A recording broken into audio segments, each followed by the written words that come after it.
Come here.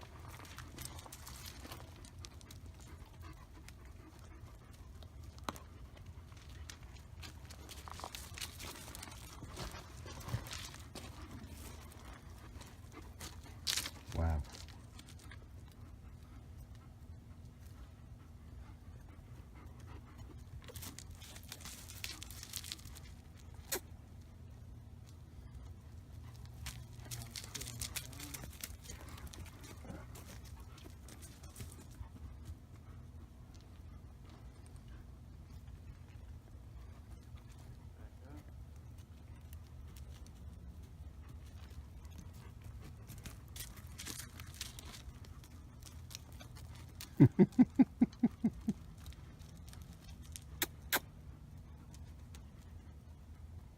Wow. Pretty wild.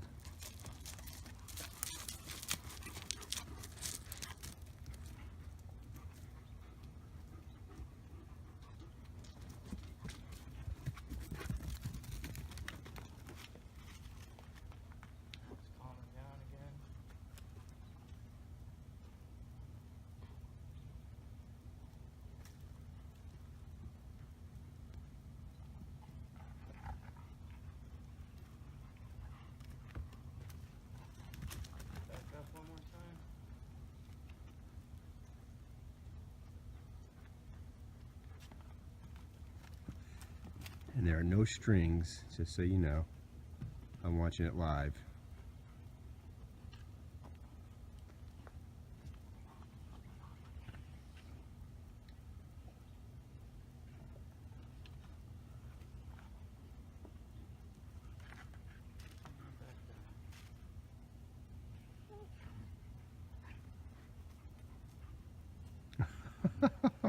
In action. Yeah, yeah. No, that was actually in my backyard. If you didn't notice that, it was in my. I recognized And that. those dogs, you recognize the dogs, Yeah, right? yeah. I know. We have, of course, we have Michael Monks back with us today, and he came out a little while ago, did some demonstrations with telekinesis, and wow, that was pretty powerful footage, wasn't it? I mean, wouldn't you like to be able to use your mind to move and manipulate things? Yeah, I know I would. But you know, it seems like crazy stuff, right? And you know, somebody could look at that from a video and they could easily play it down. It was just the wind blowing, and he was just, you know, that's fine, and you could believe that. I mean, I was there. I have my beliefs. I believe it was accurate. But whatever the bottom line is that we have to remember we are all made of energy. We are energy, and just like in the Matrix, you know, our real true essence is flowing energy, and that is an example of manipulating energy in this three-dimensional world. And you know, as Michael Monk will tell you, as I formally introduce him, that we all can practice and experience this. It's not like he has a supernatural power. So we all have the ability, but we have to believe it, and we have to practice it, and we have to expect it, and we have to put meaning to it, right? Yeah. We all know the story on that.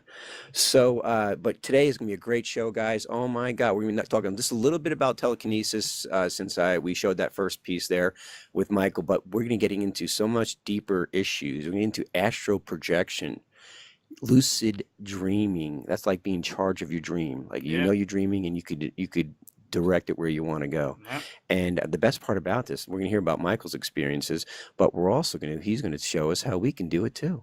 Very nice. If you're not already doing it. I'm ready. Are you ready? All right.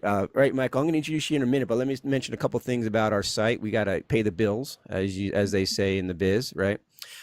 With so much going on, Jennifer, I don't even know where to begin with, what to say, what to do, other than this U Education Imaginative program is just booming. And if you guys aren't on board yet, please check it out. Contact us, help us grow it. It's going to be helping kids from first grade to 12th and further on to understand how their thoughts create the reality, and how they can talk about empowering them, right, with their thoughts, how they could change their by changing their perception, they change their experience at school, whether it's having math issues or bullying or whatever it may be. It's a matter of shifting your perception, and that's what we're experiencing right now in this world, is called the crises of perception. It's not so much as crises everywhere, it's their perception that it's crises. And the whole point of what we do here in the show is helping people turn perceived negative realities into a positive future. So get on board, help us with that. How can they donate? What do they need to do? You can go on the site and go to how can we help. That's probably the easiest way to do that. Right, do recurring or ongoing, help us budget and help us move us forward. This is most powerful information going on out there, sharing the power of our intentions. And if you truly get it, and when you do get it, and you will eventually, all of us will, you'll see how important this organization such as United Intentions Foundation is so critical, as well as many other ones out there trying to do similar work. So with that said, let's do a formal introduction of our guest here. Back from Florida, you know, he came up here in Florida, but he's calling and Skyping in today. Michael Monk is a self-taught healer and energy master. After many unexplainable miracles happenings in his life, he's isolated himself for many years to study, pray, and meditate in order to understand the mechanisms behind what he experienced. This led him to understanding of energy mastery and founder of the Avatar Energy Mastery Institute, where he offers online healing and teaching of all that he knows, and which he knows a lot. Trust me, Jesse and I spent a weekend with him, and it was pretty eye-opening, wasn't it? It really was. Yeah. It was a completely new experience, and I invite everyone to look into that. Absolutely. If you want to reach him, you go to avatarenergymaster.com. That might have changed, but if that's still there, it's avatarenergymaster.com. Michael could share some more with us how else you could reach him. Michael, welcome back. Hey, Tim. Thanks for having me. Glad to be here. Hello, Dawn. Hey, Michael. It's good to see you. You too. All right. And you can't see Jesse, but you know he's here in spirit. Yeah. Hey, Justin. Hey, what's going on, man? Jesse's not an actual physical entity. He's just like kind of like, you know, fades in, fades out periodically. Definitely. Higher vibration thing over there. So listen, real quick here. 6 call outs. Why don't you explain to the listeners, followers, subscribers, blah, blah, blah, since we're on so many different mediums now. What do you mean by 6 call outs? That experiment that we did in my backyard with the wind manipulation, what does it mean by 6 call outs? Well, there's quite a few people, or maybe a few people that are doing demonstrations out there, and I'm really picky about the types of demonstrations that I do. Like, you could go out and film yourself all day and then come back and upload like the best clips of when you were just in the zone, but I sort of feel like that's cheating. So I like to just start it out and do call outs where you actually state verbalize what you're going to do before you do it, and then that shows a very clear intention. You know, it shows that there's some conscious control going on here, that you're not just getting lucky. Like if I was outside and I wasn't doing call outs and all you have to go on is my body motions, then it's really hard to tell if I truly intended to do what happened. And so I like to do verbal call-outs and then succeed at them. Well, it was pretty obvious and pretty cool watching it live. It really was. It was cool doing it. I know. I was just hoping my dogs weren't going to, like, you know, start raising up off the ground or something, you know. I can catch them, but wow, this is crazy. This is crazy and totally makes sense stuff now. I mean, we're really moving into a different different paradigm here, and we're finally realizing the power within ourselves of our energy. And I say the word manipulation because it has a negative connotation to it, but we're realizing that we're made of energy within and energy without, and we're learning to play it. We're playing in the energy. That's where, more so than manipulation, we're playing with the energy. That's probably a nicer way of saying it. Yeah. And we're realizing more so, Michael, that we have the ability and the power to play with the energy. Mm-hmm. We as a Western civilization are. I mean, the Native Americans here, they had their medicine men, their shaman, and they were connected to energy. They did rain dances not because they're crazy, superstitious people, but because they actually worked. And elders would sing songs. They would use their voice and energy to manipulate storms, cancel storms, send them other directions, and whatnot. So this is great that we are finally, as a Western civilization culture, understanding this stuff, because it's what's going to bring us back in harmony with the earth, which is clearly needed. Wow, you know, and it's so hard because if you watch the news or you just listen to the outside media sources, you know, Western society really has done a wonder on eliminating or just minimizing those experiences. Perhaps our Native Indians in the past, or even just other cultures, have been doing this for thousands of years. This is really, like you say, nothing new. It's just that it's not emphasized on the Jimmy Fallon show. you know. So good stuff. Now let me ask this question. I want to kind of segue into the astral projection and some of the lucid dreaming, because I mean our hour goes so fast with you, man, and we got to get you here a little more often because you have just a plethora of experience and incredible insight on how these things work and personal experience, which is probably even more important. But why is it so more challenging to play with energy here in this three-dimensional world than it is perhaps when we go to our dream state? It has to do with density of energy, like how much compression of energy per measurement, like particles per square inch. And the Earth reality is the densest or the greatest compression level of energy that we're in. The greater the density level of energy, the harder it is for consciousness to be merged with it, to actually feel it as a part of the self. Once consciousness is able to fuse itself to a density of energy, it begins to respond perfectly to the mind and to the imagination. So when we leave our body, when we astral project or lucid dream, we're going back to the lighter energies, lighter meaning lesser, less energy, less compression, less particles per square inch. It's an energy we've already mastered. It's where we came from. It's home, and so it's like wearing ankle weights all day, and then you take them off at the end of the day, and it feels like you can run and jump, effortlessly. It's because we're in a lighter density of energy, so it's very easy to connect to, and anything that we're connected to responds perfectly to our mind and our imagination. So you can do incredible things when you lucid dream, like shapeshift, levitate, fly, walk through walls, do any of that stuff because it's a lighter density of energy that our consciousness has mastered. So we're here incarnated in a physical body. We are learning to encompass with our consciousness a greater density of energy. It's like a training wheels, or it's like we're working out in a gym. So when we're here, when we connect to our energy currently, what we're doing is we're spanning our consciousness between this density and the lighter densities of energy that we came from. So the lighter energy that we're able to connect to currently can have an impact or an effect on this world. But until our consciousness is capable of being fused with the physical density, it's going to be just that, an overlap, capable of producing a slight effect. One day we will, as consciousness, fuse with this density of energy, and then we will have full control of our bodies and the reality around us. But it's something we're working towards that we haven't obtained yet. Sometimes in moments of extreme rare connection, we're able to fuse into the physical density and experience some extreme miracles, but to my knowledge, nobody has done that as a constant yet. And so there has to be something to when people say we are ascending as our hertz are increasing in our earth, and we're ascending, perhaps shifting from this old Piscean to Aquarian lighter energy.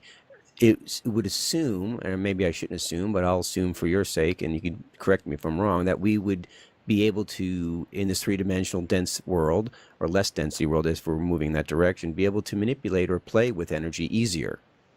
Yeah, I mean, that's for sure. The mechanics of it are very sound, but I keep an open mind on it, but I don't think we are indeed moving into a lighter density of energy. Our consciousness already occupies these lighter densities of energy. There's parallel pockets of Earth reality all around you in soul that you can project to right now that are almost as solid, almost as real as this Earth, but formed out of the lighter energy. So those realities exist already, and if that was our goal, then we would just give up these bodies and go there, no problem.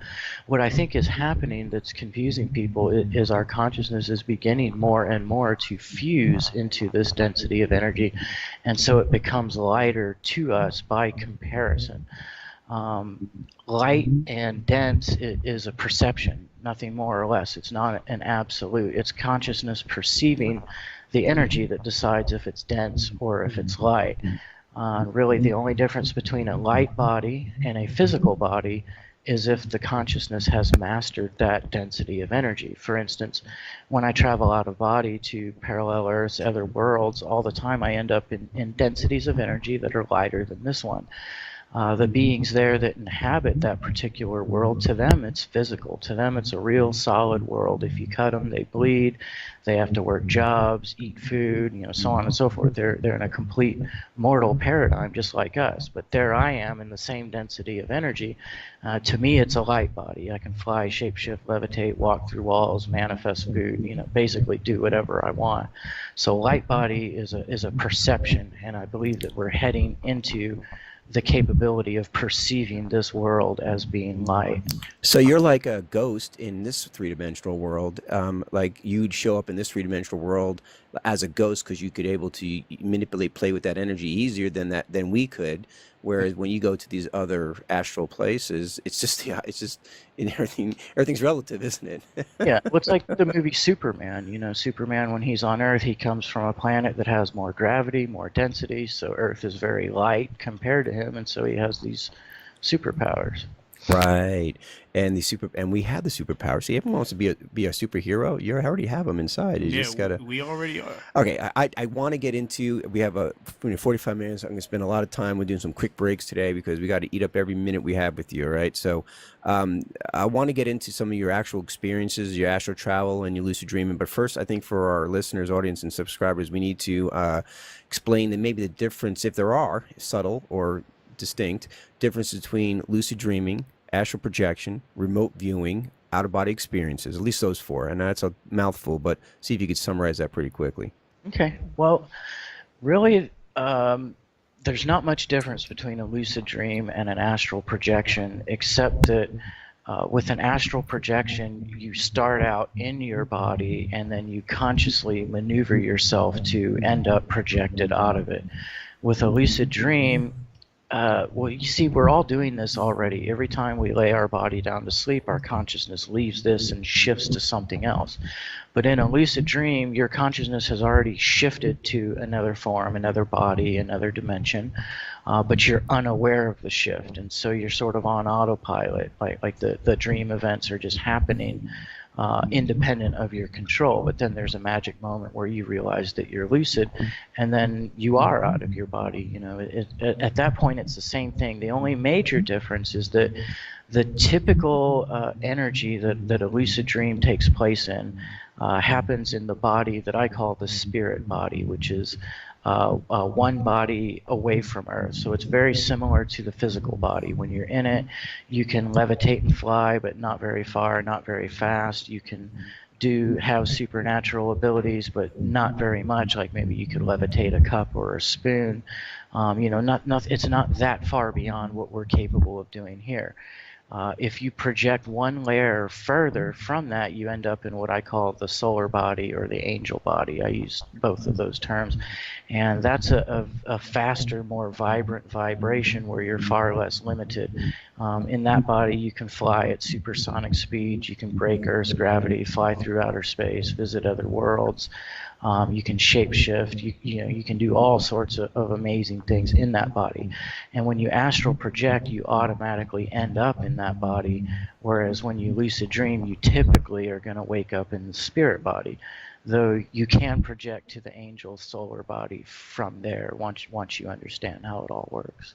So lucid dreaming versus astral projection is more so likely lucid dreaming you're in your spiritual body still, and astral projection you could actually experience a hell of a lot more cooler things. Yeah, it looks like it. You want to be an android, or you want to go be a wild boar running running through Mars, Yeah. chasing big pieces of cheese. I mean, whatever your imagination can take you could do it more so, and you could actually astral project into other people's. When you're astral projecting, are you astral projecting into other people's real physical reality, and you're kind of walking in on them, or is it you're creating a brand new? You can. I mean, everything becomes available. You could end up projected out of body to the physical Earth dimension. People wouldn't be able to see you if that was the case. You can project to any layer of reality that exists in the entire cosmos. So where you end up is just, it's a matter of training, of understanding the directional, dimensional alignment, and how to get where you're going. or the technique I recommend to most of the students is to understand the relationship of self and God, that God is a force of consciousness, a spark that resides within you, and that when you understand that, you can telepath with it, and you can allow this omnipresent, loving, supremely intelligent force to guide you, take you from place to place. It's like you have the ability. Your own personal angel guide. Very Yeah, personal that's actually relationship. Yeah. Well, I mean, in the sense that it gives a sense of security, because one of the biggest things I think, and with out of body experiences, I talked to Thomas Campbell about is, he said, when you first have an out of body experience, or you're conscious of it, because I guess we have it all the time, we're just not conscious of it, but when you're conscious of it, it could shock you to the point of fear rises up, and then before you know it, you're back in your body again, and you could be traumatized to a certain degree to where you're not going to consciously OBE or astral project or whatever you want to call it out as often, or if not at all. Hmm. Fear is a big piece of that. Yeah, fear is huge, because it people often worry about, okay, when I get out of my body, how am I going to get back to it? You don't have to worry about that at all. There's an extreme magnetism that automatically pulls you back to your body. The real trick, or the real talent, is to actually stay out of your body and not get pulled back to it. If you go into fear, that's a very surefire way to get pulled back to your body, because your heart rate's going to increase, which is going to change your brain waves and pretty much eliminate the trance connection that you have that made the OBE possible. Tom Campbell said that the solution to the fear is being brave. Mm-hmm. To face it, and then you see that it was nothing to be afraid of. So the more in spirit you are, and the lighter the energy that you're in, the more your consciousness is fused to it, equals the more you create your reality. So there's layers of the spirit worlds. I don't really like to call them dream worlds, because that means they're not real. They're definitely real.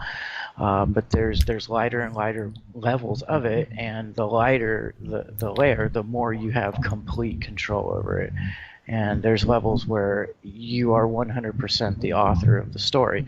But no matter which level you're at, it's a far greater level of connectivity and reality creation than here.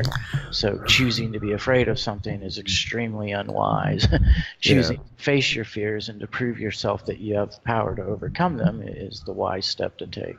And I'm sure it generally gets associated into your real life too. But I'll tell you what, Jesse, why go to work every day? Why don't you stay in bed and have these out-of-body experiences? Like, why ever get up and do stuff in this three-dimensional world? If you want to fly like Superman, just jump in and just face the fear.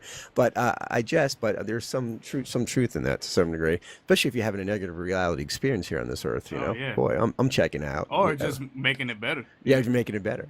Okay, so this is where I get confused, Michael. Maybe you could share some light on this, because if I'm confused, I'm sure there may be at least one other person confused out there.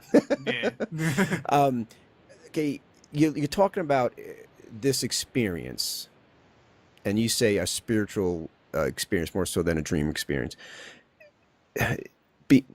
Becomes an external generated versus internal generated. And external generated, I'm referring to, like, if we're having this actual external generated experience, when you, me, Dawn, Jesse go out into a certain astral projection to another, say, planet or another dimension, we should have a very similar experience, or we should at least see the same type of entities, the same type of whatever.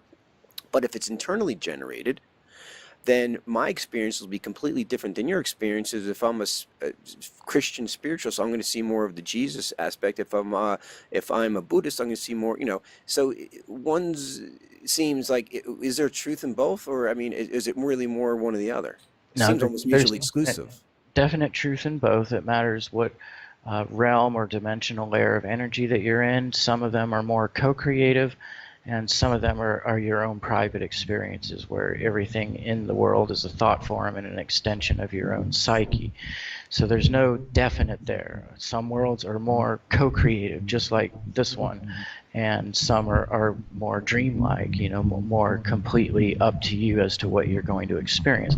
And apart from that, even the ones that are co-creative, where it gets tricky is is that there's infinite probabilities and parallels going on in every reality system. Like even here on Earth, there's an alternate Tim who chose a red shirt today instead of a blue shirt.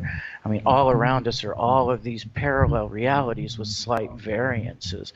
And the thing that keeps us in a linear reality here, that enables me to see that you're wearing a blue shirt, and Dawn can also see that you're wearing a blue shirt, is the electrical system of the body. We're all embodied in the same electrical system that has a rhythm and a pulse, and it fuses. It like guarantees our consciousness to have a similar enough experience to where it appears as though we're on the exact same world, even though in a way we're sort of still in our own version of it.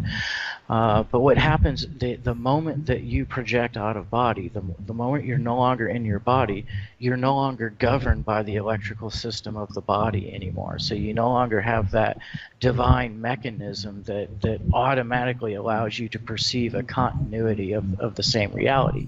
So you have to get good. You have to tune in. You have to understand the probabilities and the parallels, and how to orient yourself to be in a shared experience with other people, or in your own private experience, depending on what it is that you wish to experience. Wow, that's just phenomenal. I mean, I don't think anybody could articulate that better than Michael. Yeah. So we're gonna take a quick break, and then when we get back, I want to talk a little bit about when we disassociate from our body. And is it similar to when people have traumatic experiences, post-traumatic experiences, when they disassociate, DID, MPD? Is it a similar process when you consciously disassociate from your body? All right? We'll be right back with Michael Monk. All right. We are coming back with Michael Monk, and he's going to get a glass of water probably. Yeah, right? But listen, you want to reach him at avatarenergymaster.com, avatarenergymaster.com. Check it out, guys. He has some real videos up there of him playing with the wind. It was pretty phenomenal. I mean, the big tree wind. I'm not talking about my little flag in my backyard. The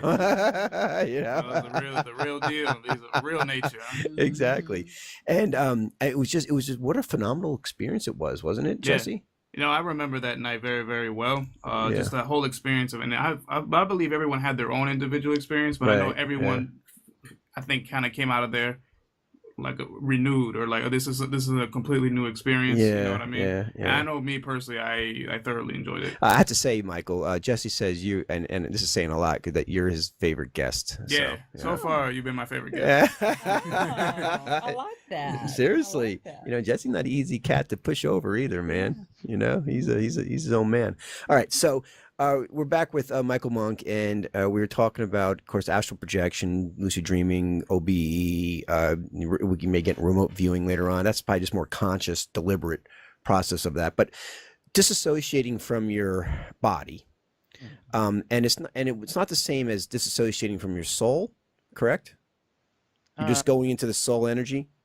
Yeah. There's really no way to dissociate from your soul. Gotcha. Okay. So when you disassociate, let's say, your soul from your body, if that energy source you want to use, and you go off consciously to have these experiences, you're saying in lines of when somebody, where there's these satanic pedophiles or these, soldier in the army or whatever, and they have this traumatic experience where their brain splits and they disassociate themselves and they leave their body. And, even in near-death experiences, looking over their own body. This disassociation of the body is a similar process as this? Similar in a way, except that you have complete conscious control over it versus it being a psychic fracture. In those cases where there's extreme trauma or the satanic ritual abuse where they consciously do this to kids, they cause a fracture in their psyche to where literally half of their self is in another dimension and the other half is here in the body. So they're operating two selves at the same time. We call that being fragmented. And some energy workers seek fragmentation and head towards that, but it's not what I believe in. I believe in integration, unity, solidity of presence, having the full soul in the body. But it is possible to fragment your psyche and be in more than one reality at the same time. Now, would that it just opens up so many freaking questions? Yeah, like Would that help explain a little bit about schizophrenia? So literally, these people are in two different cells or two different Yeah. places. Yeah, with the bulk of mental illnesses these days is actually people that have tapped into their soul, that have opened up to multidimensionality and extrasensory perception, and the medical community is completely unequipped to treat them. Well, not only unequipped, but they're doing more. They're just put them on drugs and shut them up. Don't let them have this experience. Right. But at the same time, though, there has to be some type of balance, because a lot of these people who are suffering from schizoid or schizophrenia or whatever the case may be could be very violent to themselves and other people here. So it may not be such a great spiritual experience being in multiple places at the same time, especially if your reality is in a very negative, destructive state of mind. And especially if you don't have the knowledge to understand what it is that you're experiencing or why it's happening or what to do about it. So, you can quickly lose your true sanity, which is your ability to interact with other people in a conscious way. So real quick, and so many other things I want to talk about. I know it's probably not something that you thought we want to get into, but real quick, so you're saying is our psychological and behavioral industry needs to really shift itself to address these type of multiple state disassociations with wherever they are, and to really look at it from that perspective of healing and integrating. Absolutely. More so than throwing them on drugs and telling them to try to live a happy life. Yep, I've helped a lot of people that are experiencing schizophrenia and similar things, and we work through energy, through magnetism, through breath. We connect all around them, and we pull all the energy back in through the heart, and everything starts to reorient itself as one self in a singular space and time, and they can pull their psyche back together that way. Because everything exists in a quantum field, so if people are in alternate reality and this reality at the same time, it's literally like part of their consciousness is over here and part of it's here in the body. We want to draw a line and fuse the two together. Wow, schizophrenia is very extreme, but isn't it like you and I and Dawn, everyone at some point were in a maybe lighter sense in alternative realities at different times of the day that we shift unknowingly? Maybe you could explain that. Talk to that. We are at all times in an insane variety of different realities, but it's our soul.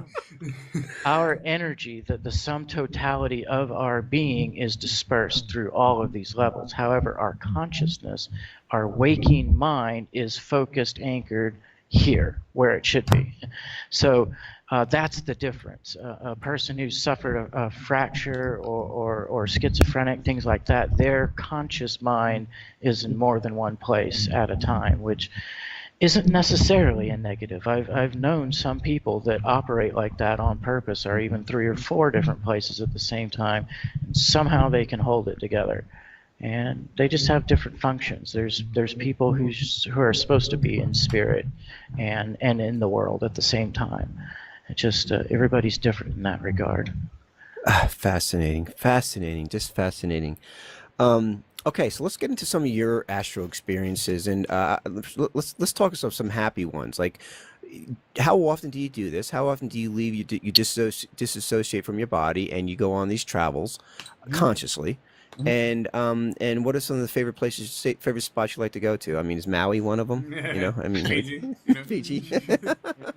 Well, it goes in waves, and it'll be like that for everybody. So it's like, or an ex-girlfriend's house, Right. What you up to? I'm just kidding. Go ahead. I'm sorry. It's okay. So you train in the ability, and that's going to increase your likelihood of accessing it. But it also goes in waves. It goes in cycles, and these are related to so many different things, like your soul energy, your sign, the constellations, the lunar cycles, like all of these natural cycles in the world. Elevate spirit activity or dream activity. Whenever I use the word spirit, I like to relate it to that. So these things, these factors influence it. And lately, in my own personal soul signature, my spirit time is on sort of a down low. But when it's peaking, when it's ramped up, I have 5 to 10 out-of-body experiences every single night. Wow. And sometimes that goes on for as long as like a year or two straight. And that's how I've had over 1,000 out-of-body experiences. You know, you just constantly have them. And like I said, it's the hard thing to do is to stay out. You get pulled back to your body if you're startled, if you lose your focus. Like there's so many reasons why you get pulled back. But then if you know what you're doing, you can just reconnect to your energy, shove right back out of your body, and go right back out. And What are some of the reasons why you get pulled back in? You get scared, you get startled, you lose your ability to focus, like you're not grounded in that reality anymore. Just lots of reasons. The thing to focus on is techniques of how, once you're out, how to stay out. And eating food from the reality that you're in makes a big difference, because then it's like you get a piece of that reality inside of your being, which, you know, helps you ground into it. Yeah. That's what are the techniques? This is good stuff. So eating food, and what else keeps you focused? So no pizza. No pizza? Oh, damn. Yeah, right. Like, that was exactly Sensory what I wanted to do. connection is a big one. So if you're in a room and let's say you just projected out of your body, a common thing will be that you can feel yourself there, but your vision is dim or blurry.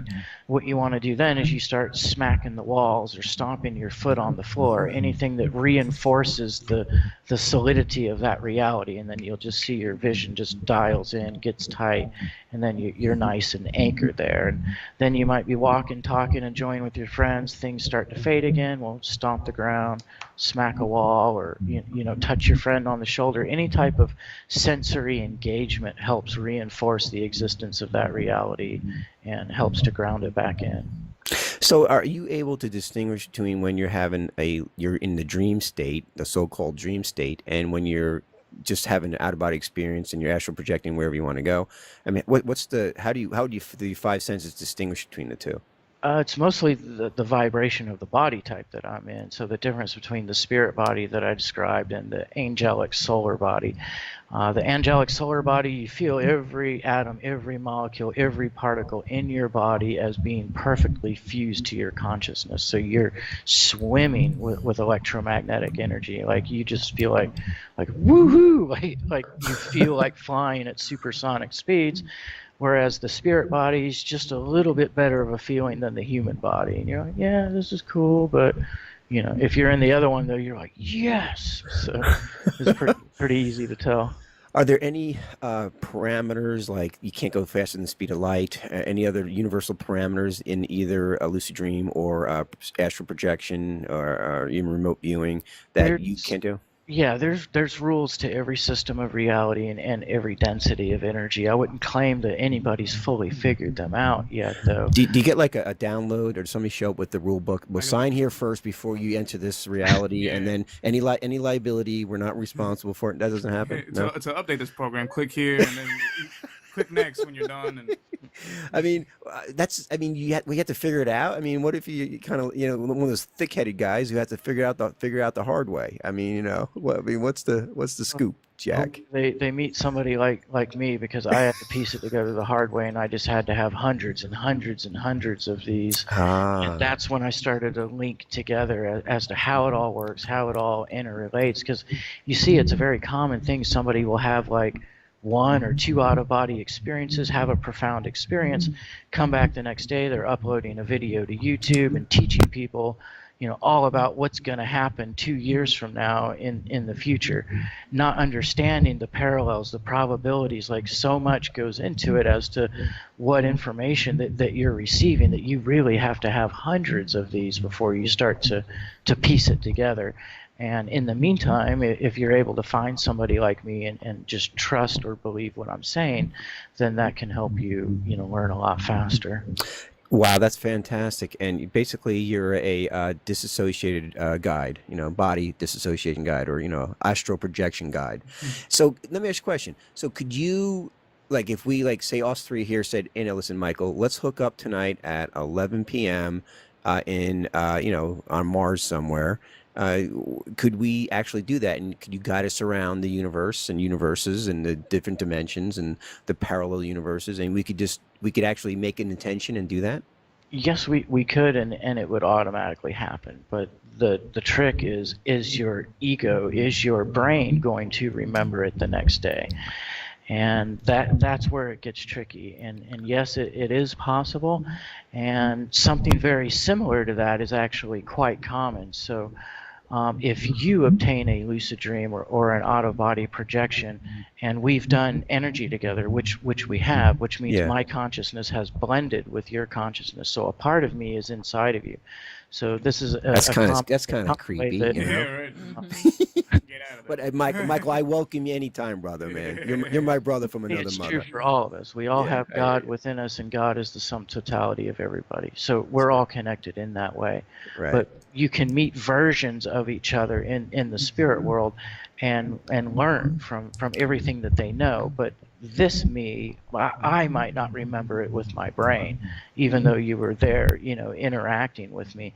What it is, and I feel this is important to explain real quick, is it's the veil. And the veil is nothing mystical. It's not some far out concept of some holy structure or anything, even remotely close. What the veil is the structural and vibrational difference between the self as it knows itself embodied in the brain, in the electrical system of the body, and the self as it knows itself, the structure and the vibration to the self in the electromagnetic spirit body. So it's a thoughts, memory, have circuitry, have structure. So your brain has a completely different grid work than your astral mind or your spirit mind in the electromagnetic energy, and it has a different vibration and a different magnetic signature. So the variance between the self in the brain and the self in the soul is so great that when the consciousness shifts from one to the other, we black out, we fall asleep. We can't hold our consciousness as we shift from one spectrum to the other. But what the energy training does for you and all the exercises that you do is while you're in the brain, you're consciously tapping into the soul, tapping into the spirit. So you start doing what I call thinning the veil. The difference between your soul's mind and your brain's mind begins to diminish and diminish until eventually that veil starts to go away. Then you can pass between the two worlds and actually maintain memory of what you're doing instead of like blacking out. Because it goes both ways. Like the human self blacks out, falls asleep when we shift the soul, and when the soul shifts back to the body, it also falls asleep. It also blacks out as it tries to go through that veil until you can one day do the right energy work to start thinning the veil. And then your chances of remembering engagements or activities like that, vastly increase. Amazing. That's just amazing. And basically the information is all kept there, but it's practice makes perfect, and you have to practice it to be able to thin that veil so you can remember, because remembering it gives you this sense of empowerment, I would assume, gives you that sense of empowerment that, wow, I do have the ability to create this. I do have the ability to astral project and remember what my experiences were. And even though it seems like it was a dream state, but the fact that you remember it and you understand how energy works, I could only imagine it enhances your three-dimensional experience here. And if that's the case, how does it enhance your three-dimensional experience here? Time, okay, the difference of waking up in the morning after an out-of-body experience or a lucid dream and regular unconscious sleep is just like, whoa. So when you wake up out of unconscious sleep, you had to pass through the veil, so you blacked out, and that's typical. That's the standard wake up. So you wake up and you're groggy, you're disoriented, you don't know what's what, you got to clamber around, put on your shoes, make some coffee, and then about a half hour later you feel like a human capable of conversating with others. When you wake up from a lucid projection, you go right through the veil with full consciousness. So it's like there you are soaring through the stars at light speed. Next thing you know, you're in your body and you just get up out of bed and you're just like, boom, like bring it on, like I'm supercharged, there's no grogginess, no dizziness, and you have fresh memory of being a limitless spirit that in infinity that can do whatever it wants. And so you're just like, yes, you feel so much better about your day, you feel so much better about your life. you don't take Earth as seriously as you used to, and I mean that in a good way. You don't stress out or when you're under the belief that this physical body and this Earth life is the only thing that you have, we tend to be a little bit too intense about it. A little bit, I'd say, yeah. Hey, Michael, we're going to take another break, and when we get back, I want to jump into a specific experience that maybe a common experience you do, and be detailed of what you experience and what you enjoy about it. That's PG, all right? We'll be right back with Michael Monk. Boom. We are back with Michael Monk. You want to reach him, go to avatarenergymaster.com, avatarenergymaster.com. And when we go through the experience, and this before towards the end of the show, I want to talk about how people could get your reach you and be able to get some of these programming and getting some of these guidance and help and assistance with your with what you offer with the Avatar experience. So, okay. Where's a common place you like to go to, and tell us what you experience and from the moment you lay down, or if you're standing up, do you have them consciously daytime, or you just kind of have to lay down and go through that process? I have to lay down and get into a meditative state. Everybody's different with energy. Everybody has different innate talents and abilities. Some people are what I call light-based, and they have a very easy time projecting out, and they can do it from sitting, standing, so on and so forth. I have to get in a meditative state a little bit, and it usually happens for me when this body's asleep. I obtain consciousness, and then from there I project wherever I want. But I would say a common one that I keep getting pulled back to is the planet Pluto. All of the planets, what you got to understand, if you visited Pluto right now with a spaceship, it'd just be a dead cold rock. Like there'd be nothing there. But in other densities of energy and complete other vibrational ranges, it's a living, thriving planet, just like Earth. Pluto's a lot of fun. It's similar to Earth. There's all sorts of theme parks, restaurants. They've got higher technology than we do. They're probably about 200 years ahead in technology. Are they humanoid? Yes. Yeah, absolutely. Yeah. And the same people are there as here. Like, we all have alternate aspects on all of these different worlds. So you could end up meeting me there. I could end up meeting you there. Anybody that you know here, you could potentially meet there. What's the distinction between Pluto and here? I mean, how would you know that you're on Pluto and not just down at Disney World or something? You have to ask, and that's a huge lesson that took me a long time to learn. Is you always ask two questions when you're out of your body. The date, what date is it? Because there's a good chance you time traveled and didn't know it. And what world is this? Because most of the worlds look like Earth. They do. Earth is the base pattern by which all the other worlds were formed in the physical universe. The Earth is the master pattern. And so, yeah, all these worlds look very similar to Earth with slight differences, different changes in energy, humanoid across the board, though there are some that get a little interesting, a little more alien in design, but mostly humanoid is the body pattern. But yeah, you got to ask to really know, because it would be hard to tell the difference between Pluto and a parallel Earth. Right. They are very similar. Now, do you ever decide to stay here on this Earth and just go remote view and over at Dawn's house, or you ever decide just to have some fun over in Russia, or without having to pay the thousands of dollars worth of plane tickets? Yeah, right. Yeah, I've been all around the globe here on Earth and on different parallel Earths. I'm more into letting the source intelligence, God within yourself, dictate what happens. So that the standard thing I do when I obtain lucidity or I project out of body, as soon as I'm there, I'll levitate up in the air a little bit, and I teach other people to do the same thing with great results. And then you just realize your connection with God through the heart, and you just surrender your energy and say, take me where I need to go. And this omnipresent, invisible force that's inside of you, outside of you, all around you, and in and through you will grab hold of you and just start whisking you at light speed through the stars, or it'll shift you through dimensions and place you in the dream of your father, because maybe you have something to work out with him, or it'll put you in an energy school training center where there's a key lesson that you're going to learn, or God will take you to a spiritual hospital where they begin to do energy work on you to heal your spirit and eventually your body on earth. You can explore as you want, 100% free will, doing it on your own. But once I learned that I was a part of God and God was a part of me, and that help was available, my learning sped up times 100. You know, I would just get lost doing my own thing, not know where to go next. Once I started interacting with the God source was when all of this really became magical. And so this the internal generated aspect of this experience, it really comes down to your expectations is basically your guide. Your expectations is your steering wheel, right? And if you come from a positive, loving expectations, hence why you probably utilize your higher self or God guide, whatever you want to call it, to direct you there. So you have usually good experiences, right?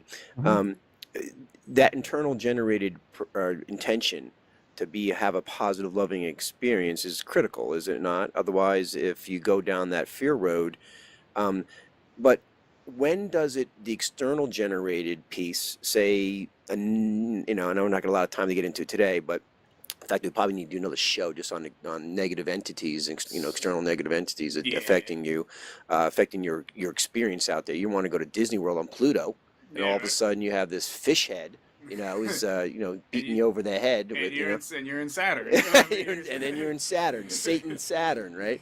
I mean, do you run into that when the external forces are affecting you because you're trying to have some fun here in this life? You're saying an amusement park, because my favorite place on the planet Pluto is they have a Dr. Seuss theme park. So they have a whole theme park in the Dr. Seuss theme, and it's amazing, crazy. I love how this sounds so crazy. I know a lot of listeners going to just jumping in right now. Oh, this is just crazy talk. These people are crazy talk. Pluto, what? All I gotta say is go check the science out first, and then see what the possibilities are. Yeah. So but we'll get into that next time in reference to some huge topic, and right now rest in that once these things are understood, it's not a problem. Like if you know what to do, the inner work to do with yourself, then negative entities have nothing on you. Because we are empowered omnipotent beings, and we have the power to do anything. We're light beings in that sense. Through fear and confusion, do they have any power? And so the light of knowledge gets rid of the confusion, and a little bit of courage gets rid of the fear, and then you're all good. Right. Sort of like politics. Exactly. They divide us by fear and confusion, and we give our power over to them because we don't want to do anything wrong, right? Or upset anybody, or not think outside the box. And it's the same concept here, and same. And I tell you one thing, I could just extrapolating. If you could you could overcome that fear and confusion in astral projection and leaving your body and having these experiences. Why wouldn't it generally associate to your experiences here? You wouldn't feel that controlled or manipulated by these powers that be, because you're kind of seeing a higher sense of reality in a sense, right? Oh yeah, for sure. Wow. All right. Let's just spend the next few minutes just talking about, okay, I'm in.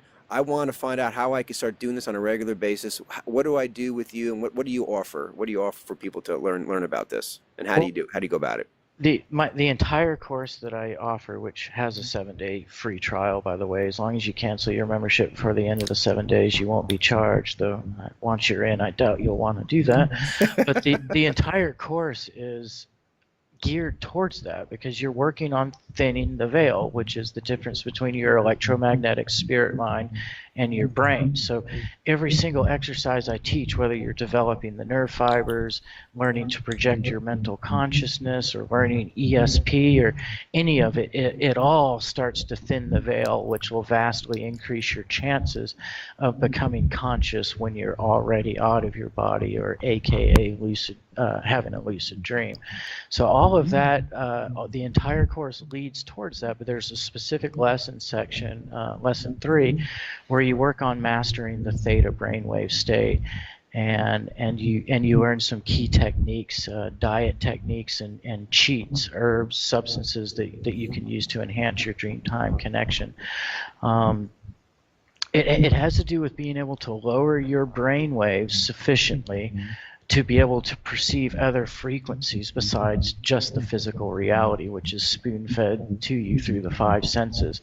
So the more you can, well, typically when a person's in a theta brainwave state, they're completely unconscious, they're asleep, and they're in a very vivid dream. Like, that's what's typical, but you're going to learn to be conscious in the theta brainwave state, like still awake and still anchored and in your body, which begins to fuse your brain to other frequencies. We practice a good series of dream recording, which is like critical. So you keep a MP3 recorder or your cell phone next to you in the bed. When you wake up out of a dream, right away, before you move a muscle, before you get out of bed or speak or do anything, you want to grab your dream recorder and speak every single detail that you can remember, because the dream is still fresh. And when you do that, you're flexing the part of your brain that's associated with recording spirit world or dream world data. You're flexing that muscle. And then at night before you go to bed, you want to listen to all your previously recorded dreams for the past few days, because once again, you're tapping into that area of the brain where that takes place, and you're reinforcing the spirit-mind connection in that way. We set alarms on our cell phone that go off throughout the day, like 1 o'clock, you just bling, alarm goes off, and you're like, oh, what the hell is that? And you see it's your lucid dreaming alarm. So you state, you go, I am dreaming, and shut your alarm off, because things that you do in the daily life echo into the dream world. Everybody knows that. You watch a movie, and you meet Luke Skywalker that night because you saw Star Wars. You meet Luke Skywalker in your dreams. So if you are stating with force and conviction daily, I am dreaming, I am dreaming, I am dreaming, you're just going to start to have dreams where you go, I am dreaming, and then you go, holy shit, I am dreaming. All right. That's just phenomenal. And this is the course you offer. It's an online course. And best way to reach you is what? Because we got to be wrapping it up here. What was the best way to reach you? AvatarEnergyMaster.com. You can also find me on Facebook if you wish. And of course, I'm on YouTube. Got lots of videos on YouTube. But yeah, the best way would be to go to AvatarEnergyMaster.com. All right, and we're gonna get this up on YouTube as well. And what a fantastic talk, Michael. You are an incredible human being, and you're doing great work out there. And we support you 100%. I'm gonna get with Jen, have you back on, and we're gonna talk about how to maneuver through some of these fields more specifically on what to do's and don't do's. And I think that will be a fantastic show. Again, thanks again, Michael. Listen, if you guys want to reach him, get to his course. Definitely get to his course and take it. It's like I said, it's free for the first 7 days, and if you don't like it, you can get out. But trust me, once you get in, you're not going to want to get out. All right, take care. We'll talk to you soon, Michael. All right, thanks, Don. Thanks, Tim. Glad to be there with you guys. Same here. Looking forward to you coming back. I'll coming down to Florida. I know that much. Oh, me too. All right, guys. Take care. We'll see you soon. See you tomorrow. Tomorrow's a great show. Bye-bye. CIA operator.